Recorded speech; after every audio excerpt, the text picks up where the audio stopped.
Hi everyone, for this video we're going to talk about quantum theory and blackbody radiation. Now, before anything else, what the hell is quantum? You've probably heard of quantum in sci-fi novels and TV shows, and the way they usually portray it, it seems like quantum is some sort of magic. If there's something that can't be solved, quantum. If you want to time travel, quantum. Oftentimes, characters just say quantum and the day is saved. Is quantum magic or is it something else?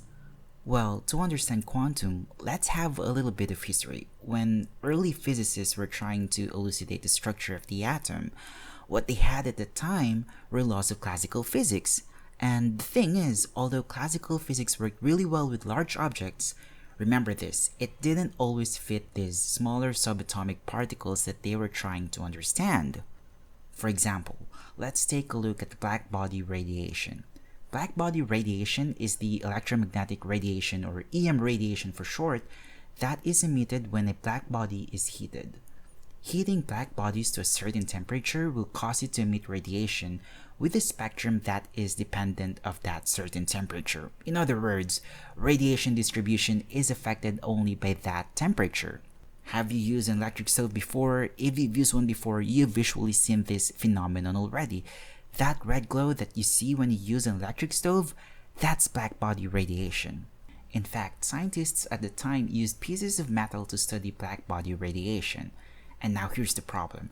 In late 19th century or early 20th century, there was a prediction using classical theory that an ideal blackbody at thermal equilibrium will emit radiation in all frequency ranges, and that as frequency increases, more energy is emitted.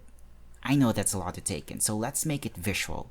If we make a graph out of this, it will look something like this. As wavelength decreases, intensity increases. That's according to the classical theory. And it worked. But only for long wavelengths. And the weird part at the time is that at short wavelengths, experiments showed no energy.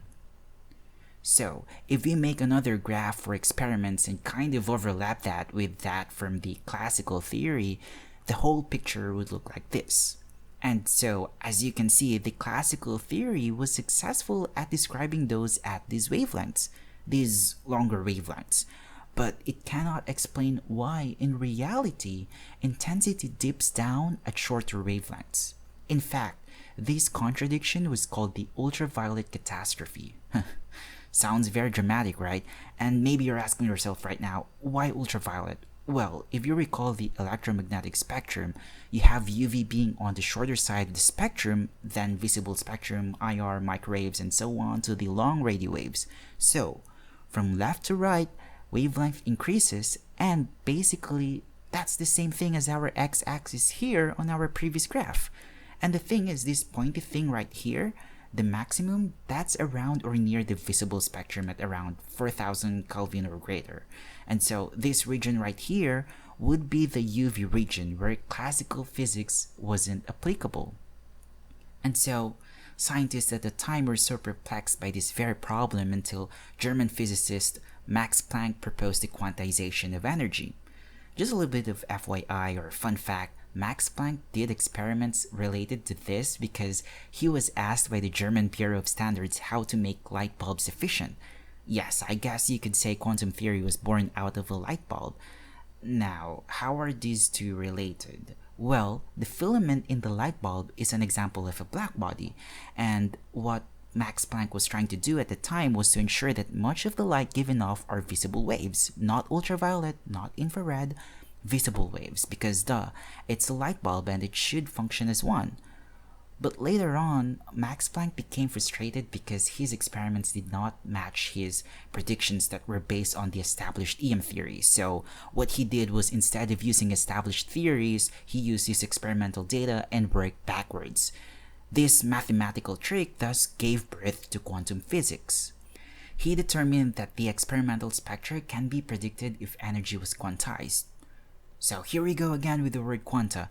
This just means that the vibrating atoms and molecules are confined to a set of equally spaced energy levels.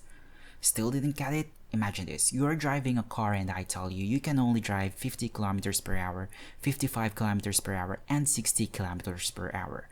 You can drive from any of these speeds, but you cannot drive in between. You cannot drive at 51, 52, 56, 57, 51.8, 51.978 kilometers per hour. Just 50, 55, and 60 kilometers per hour. That's quantization. I quantize your allowable speeds, if I may say. And maybe now you're thinking, but that's absurd. I know, it is absurd, and scientists at the time found it absurd as well, even Max Planck himself.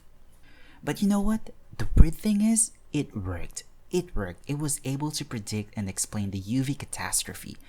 According to quantization, the reason why energy doesn't shoot up as predicted by classical physics is because atoms or molecules do not have enough vibration to proceed to the next level. And if you recall from your science classes, simply put, the source of this vibration in this case is from the temperature that you added. Remember, electric stove, light bulb filament, and the sun are examples of black bodies. So let's add another variable to our allowable car speed example. Let's say I'm the universe and I'm the one dictating you what speed you're allowed and not allowed to have. And I say 50, 55, and 60 kilometers per hour are your allowed speeds, and for you to go from 50 to 55 kilometers per hour, you have to pay me, let's say $5. If you only have $3, I will not accept your payment. It's not enough. You cannot bargain with me and say, well, can I go to 53 kilometers per hour since, I have $3? No, no bargaining. It's either you have $5 and go to 55 kilometers per hour, or you don't and stay at 50 kilometers per hour. Again, the equation by Planck was able to solve the ultraviolet catastrophe. For an atom oscillating with a frequency of f, these allowed energy levels were integer multiples of base energy unit hf, where h equals 6.626 times 10 raised to negative 34 joule second. If you write that as an equation, it will be E equals nhf. Again, E is for the allowed energy level, N is an integer, F is frequency, and H is the Planck's constant, 6.626 times 10 raised to negative 34 joule second. Don't you notice something here? It's a very, very, very small number, raised to negative 34. It's really small, and the thing is, these energies are quantized in very small amounts, and so that when you look at it as a bigger picture, they don't look quantized at all.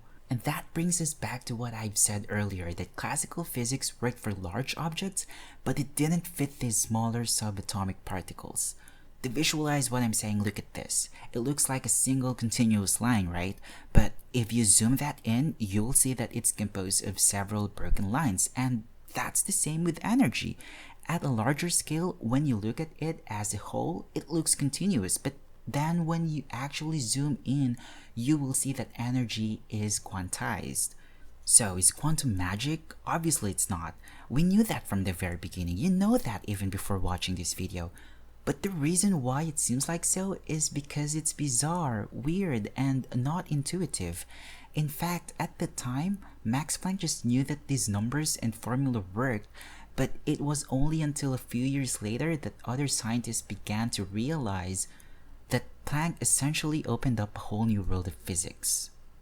That's it for blackbody radiation, and I hope it helped.